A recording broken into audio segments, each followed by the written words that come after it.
I lived in a place called South Bank near Middlesbrough, which was very close to Smith Stocks and Cargafleet Steelworks and Dorman Long Steelworks.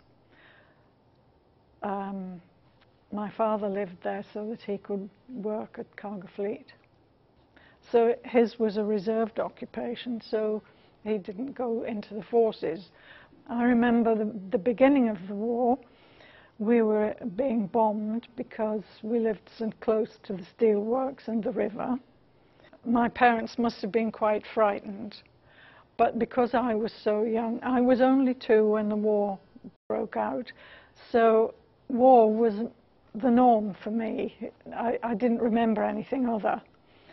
But I remember my mother being totally irate one evening coming back from the picture house when some sort of aircraft had fired its guns at her as she walked home.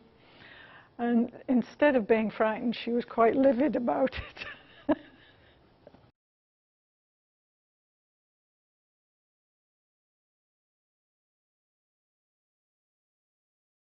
I was evacuated, but for the life of me, I can't remember how old I was, but it must have been when I was round about 3.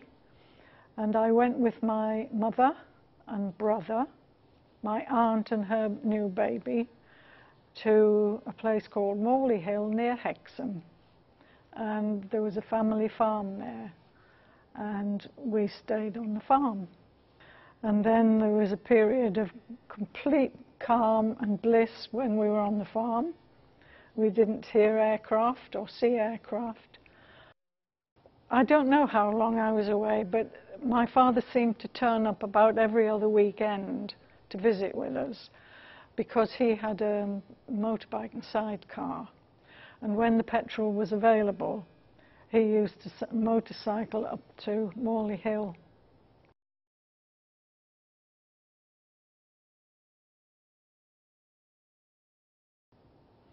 I suppose we just sort of eased into life after the war. Things became easier, and I no longer had to go and queue for food, which was rather pleasant, because that was the one thing I hated more than anything else. I sometimes think if we had to queue for food now, my family would go hungry.